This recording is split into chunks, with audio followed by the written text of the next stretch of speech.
Bakunzi b'ibyiringiro bizima TV, turabakiriye mu izina rya Yesu Kristo, kandi nukuri turabakunda cyane, turabishimira ko bije nuko bukeye.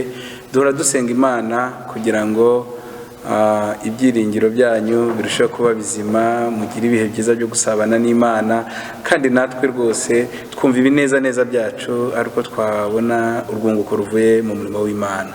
Mureke dusengane Imana, hanyuma tuganire gatoya ku ijambo ry'Imana. Kandi nukuri ndagira ngo usabe ukore subscribe, usangiza abantu ijambo ry'Imana, ukora share, hanyuma abantu b'Imana murushaho kunguka, twese twungukire hamwe ibyiza Imana dutegura mu ijambo ryayo. Imana iduhana umugisha.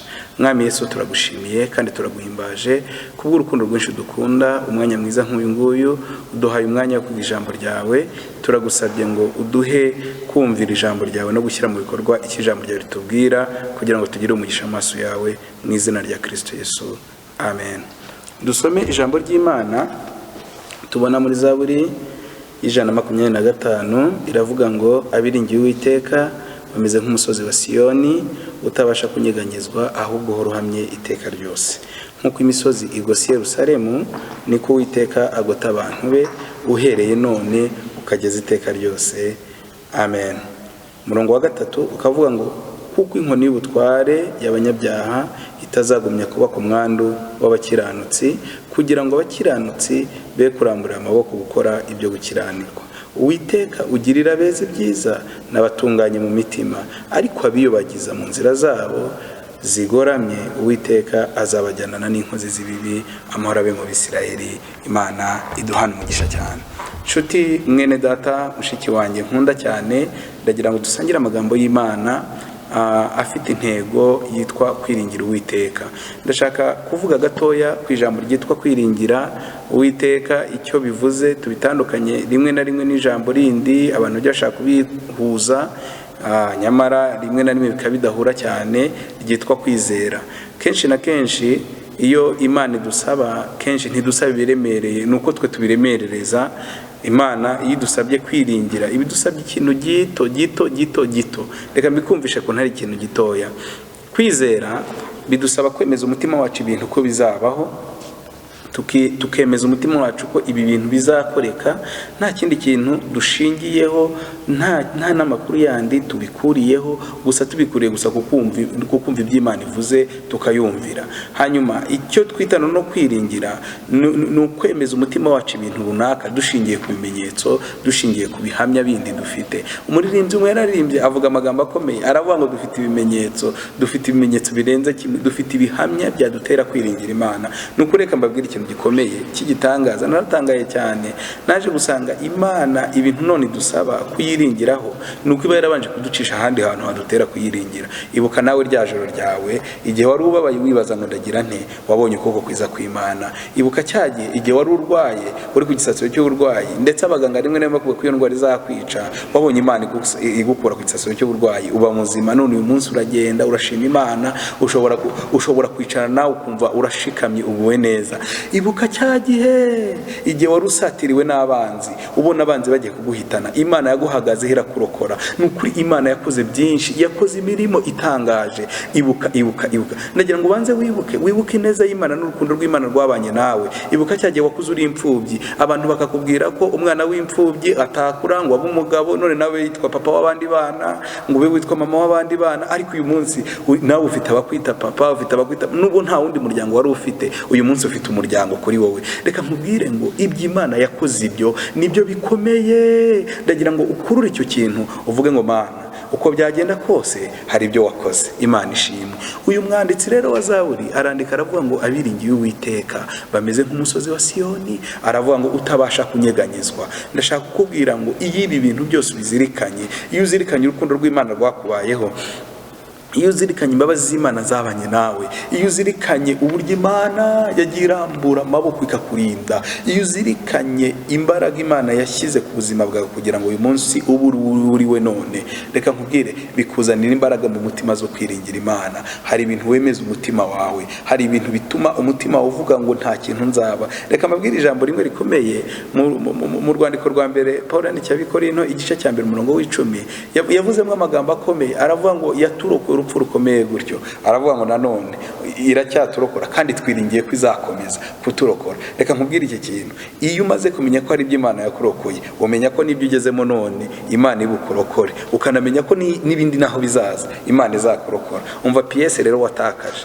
yatumye burya wiganyira buri munsi, yatumye burya utajya ubona Imana buri munsi, yatumye burya rimwe na rimwe ibibazo bitoya biza ukabona ibintu birakomeye buri munsi. Nta kindi kintu kimwe kibitera, ubiterwa n'uko iby'Imana yakoze utabihaye imbaraga nyinshi, utabihaye agaciro karemereye. Ntabwo mvuze ngo nta gaciro wabihaye, ahubwo uko iminsi igiye gushira Satani agenda bigajura muri wowe, bikagenda bishiramo imbaraga, bikagenda bishiramo imbaraga, bikagenda bishiramo imbaraga. Ariko reka nkubwire inshuti yanjye, mwene data, nukuri ndakubwira ngo gira ibyiringiro bizima, gira ibyiringiro bizima muri wowe. Ubwira Imana, uyibwire ngo Mana ndagusabye ngo wongere unyibutse urugendo nagendanye nawe, wongere unyibutse uburyo twagiye dukorana nawe, wongere unyibutse uburyo nagiye mbana nawe, wongere unyibutse intambara wansimbukije n'uburyo wagiye ubana nanjye. Hanyuma birampesha kuba umuntu kwiringira. Imana ishimwe cyane. Umva rero igitangaza gikomeye, ijambo ry'Imana riravuze ngo abiringiye Uwiteka bameze nk'umusozi. Iyo umaze kwiringira Uwiteka uhinduka nk'umusozi. Reka nkubwire ngo uyu munsi ufite ibintu biri kugusunika, uri kurwana n'ibintu bigusunika, rimwe na rimwe ukumva bikurusha imbaraga, rimwe na rimwe ukumva bikurusha ni ibintu nawe ubwawe utashobora kumenya uburyo ubitandukanye cyangwa utahangara. Ariko ndakubwira ngo niba wiringiye Uwiteka birajya bisunika bisange wabaye umusozi. Niyo mpamvu burya abantu baguhagurukiye cya gihe Imana ikabagukiza. Niyo mpamvu burya cya gihe wabaye muri credit ya bank ukabona inzu yawe ugiye kugenda, ariko Imana ikayihagara ikayirokora. Niyo mpamvu burya cya gihe abana bawe bari bagushizeho, ariko Imana ikaba ikibakuriduka ukibafite. Niyo mpamvu burya uyu munsi wa none abantu bagiye bakugambiraho imigambi mibi myinshi ariko ntigusohoreho, nuko abiringiye Uwiteka bameze nk'umusozi. Niyo mpamvu nkubwira ngo ongera ugarure ibyiringiro bizima. Imana yaguhinduye umusozi, Imana yashatse ko uzaba umusozi, ntuzajya uhubanganywa n'ibintu byose bibonetse ngo ukije cyose kigucunde. Nagiye ntangara cyane muri urugendo rw'agakiza, nagiye ndubonamo ibintu byinshi birantangaza. Nabonyeho abantu b'abakristo bakaba Kristo none kubera impamvu runaka, ariko ejo umuntu akakubwira ati nukuri iby'uru rugendo byo mujye muceceka, dufite uko tuzajya tubana n'Imana, tugire imibanire yacu n'Imana. Kuko iyi Imana bakavuga ngo isi itarakaranga ngo bikimushakira ibirungo. Hari terime pagani, njye nzita terime z'abapagani, ngo isi itarakaranga bimushakira ibirungo, abandi ngo ibaga ngo nta kinya, abandi imvugo zose nk'izo ngizo zo gukura imitima ntabwo ari z'Imana yadutumye. Imana itugire neza. Bibiliya tubwira ngo uko tubonye uburyo tujye tubwirana amagambo yorurutse imitima. Niba warababaye ugaca mu bintu byakubabaje ariko habayemo n'urukundo rw'Imana, reka nkubwire ngo umukeno wakennye, intambara waciyemo byari byo kukwica, ariko Imana y'amahoro yaguhagazeho. Imana ishimwe. Icyatumye utaba icyo Satani yashakaga kuba cyo nuko Imana ariyo yahagaze mu mwanya wawe ikaguhindura udasanzwe. Imana ishimwe cyane. Ijambo ry'Imana ritubwiye ngo iki rero, riravuze ngo uyu muntu wiringiye Uwiteka ajya ahinduka umusozi. Imana ishimwe. Ijambo ry'Imana kandi avuga ngo si cyo cyonyine, uyu muntu yamaze guhinduka umusozi, uyu muntu agereranywa nanone na Yerusalemu. Bibiri kavuga ngo nk'uko imisozi igose Yerusalemu. Biravuze ngo ubwawe ntunyeganyezwa, ariko kandi ufite n'uburinzi nabwo butanyeganyezwa kugose. Imana ishimwe. Icyampa ukumvisha ibi bintu umutima wawe ugakomera. Wowe ubwawe uri umuntu Imana yahinduye utanyeganyezwa, irangije igushyiraho imbaraga, igushyiraho ubushobozi nanone nabwo butanyeganyezwa. Uri umuntu udasanzwe imbere y'Imana, kabone naho abantu bakureba none bakabona uri umuntu bakandagira uko babonye. Bijya bibaho nshuti yanjye, mwene data, muvandimwe, bijya bibaho rwose ko waba umuntu utanafite agaciro mu bandi. Bijya bibaho rwose ko waba umuntu utanavuga ijambo ngo ryemerwe mu muryango. Hoya bijya bibaho ko usanga abantu bamwe na bamwe baragushyize ku ruhande, yewe n'icyo uvuze kugira ngo cyemerwe bigasaba ko wirifera ku wundi muntu ukagitambutsa mu izina ry'undi muntu. Ibyo bijya bibaho, ariko reka nkubwire ngo wowe ubwawe hari uko Uwiteka yakubatse, yaguhinduye umuntu udasanzwe, agushyiraho n'uburinzi budasanzwe. Uri umuntu udasanzwe. Uzajye wicara mu mutima wawe ubwire ngo ndi umuntu udasanzwe, nubwo wabibazwe waza ntuzampitana, uraza usanga ari umusozi Imana yangize udasanzwe, kandi n'imbaraga zindinze ntazo usobanukiwe. Niyo mpamvu mpangara, ndi umuntu udasanzwe. Imana ishimwe cyane. Aravuga ngo abo bantu Uwiteka yarabagose nk'uko agose Yerusalemu. Reka mvuge gatoya kuri kano kantu. Imirwa yose iyo dushobora kugeramo niyo tubona, nawe urebe mu waho ngaho iwanyu. igiye igoswe n'imisozi. Si imisozi gusa, hejuru iyo misozi niho hagiye hubatse uburinzi burinda yamirwa. Nyamara uwabireba yagira ngo nuko abantu bishimiye kujya bafata imisozi ikaba nyine ari iba hejuru, ibibaya bikaba hasi bikitwa iyo mirwa. Ariko nyamara muri tekinike byari bizwi neza ko iyo umuntu yirengeye akaba ahagaze ku musozi ashobora kwitegereza neza hagati mu kibaya. Bivuze ngo iki? Biravuze ngo imisozi iyo iri hejuru, iyo ingabo ziri hejuru y'umurwa zishobora kureba hagati mu murwa zikaba zamenya vuba atake zose zakwataka umurwa. Biravuze ngo uburinzi bw'Imana burirengeye, buri hejuru, burimo burareba atake zikwataka. Reka nkubwire ngo na mbere yuko bivuga ngo ushyira urushyi ku munwa uvuze induru uvuge ngo ndapfuye, hari imbaraga zamaze kumenya ko wahuye n'ikibazo. Humura, Uwiteka aje kukurwanirira. Ndakubwira ngo gira ibyiringiro bizima, gira ibyiringiro byakorana n'Imana muri uyu mwaka, gira ibyiringiro byakorana n'Imana muri kino gihe, Imana ikakugira neza. Ijambo ry'Imana rivuze ngo iki rero? Riravuze ngo Uwiteka arirahiye inkoni y'ubutware bw'abanyabyaha ntabwo izahora ku mwanda w'abakiranutsi. Iri jambo ndarikunda cyane. Reka nkubwire, inkoni y'ubutware y'abanyabyaha, iyi ni inkoni mbi cyane, ijya ibabaza abantu b'Imana. Imana ijya ibyemera kuko Bibiliya ivuze ngo ntizahoraho, bivuze ko ijya ibaho, bijya bibaho ko Imana yemerera ikabaho, bijya bibaho. Imana ijya ibyemera, ikabyemera ko umupagani utarakebwe, umukozi wa Satani ahaguruka rwose akakuroga, abenshi ukarya ibiryo bihumanye. Imana ibyemera, wanabisengeye Imana ikabyemera. Ibi bintu ni ibintu bikomeye. Imana ijya ibyemera ko ushobora kwicara none umuntu akagutega imitego y'ubukonikoni ejo ukayisimbuka. Ibyo Imana ijya ibyemera, bikanakubabaza cyane, bakakohereza amahembe ejo akakujegeza. Imana ijya ibyemera. Ariko reka nkubwire ikintu kimwe, naho yabyemera igize ngo ntabwo iyo nkoni y'ubutware bw'abanyabyaha izahora ku mwando wawe. Imana ndashaka kukubwira ngo bajya gusenga Imana bakabaza Imana ngo se ngo ari Satani ari n'Imana ngo gifite imbaraga n'iki? Imana ifite imbaraga, ariko yabaye yemeyeho gato ko inkoni y'ubutware bw'abanyabyaha ibikubayeho gato, ariko iravuze ngo humura ntizahoraho, igiye kuza kuyigukuraho. Ntabwo izakundira ko inkoni y'ubutware bw'abanyabyaha iguhoraho, ariko kondisiyo ni imwe, ni ukugitunga ibyiringiro bizima mu bugingo bwawe. Ukwiye kugira ibyiringiro bizima bishobora gusabana n'Imana, ukwiye kugira ibyiringiro bizima bishobora gukurura Imana kuri wowe, ukwiye kugira ibyiringiro bizima Imana yareba ikavuga ngo nguyu umwana wanjye nkwiye kurokora kubw'ibyiringiro bizima. Imana ishimwe cyane. Nshuti yanjye, mwene data, umva ikintu gikomeye. Ibi byiringiro bizima bijya bituma Uwiteka avuga ngo uhereye none ukageza iteka ryose ndakurinze. Umva nkubwire ikintu gikomeye, gutakaza ibyiringiro bizima muri wowe, ukagira rimwe na rimwe umutima utagira ibyiringiro. Kabiri, ukagira ibyiringiro bipfuye. Ibyiringiro bipfuye ni ibihe? Ni ibyo kutishingikiriza ku maboko y'Imana, ukishingikiriza ku bumenyi bwawe. Hari abajya bishingikiriza ku bumenyi bwabo, hari abajya bishingikiriza ku mafamiye, hari abajya bishingikiriza ku madiplome n'ibindi bintu bigiye bitandukanye, hari n'abishingikiriza ku kazi. Ibyiringiro byose bipfuye ni bitaba bishingiye ku Mana, ariko ibyiringiro bizima bishingiye ku Mana. Ibyiringiro rero bizima nibyo nkwifurije ngo bitunge mu mutima wawe. Ibyo nibyo bisabana n'Imana, ibyo nibyo bikurura Imana, ibyo nibyo bizatuma ubona imigisha yose mu gakiza k'Imana. Umuririnzi yararimbye aravuga ngo imigisha mu gakiza k'Imana kubw'ubuntu niho tujya tuyihabwa, tukayihabwa tumaze kwihana ibyaha. Iyo twihaniye ibyaha rero tuba dushaka gutunga ibyiringiro bizima mu buzima bwacu. Imana ishimwe cyane. Hanyuma rero uyu mwanditsi avuga isengesho rikomeye, nshaka ngo ngusabe ngo uzajye usaba Imana mu bugingo bwawe kugira ngo ibyiringiro byawe bikomeze kuba bizima.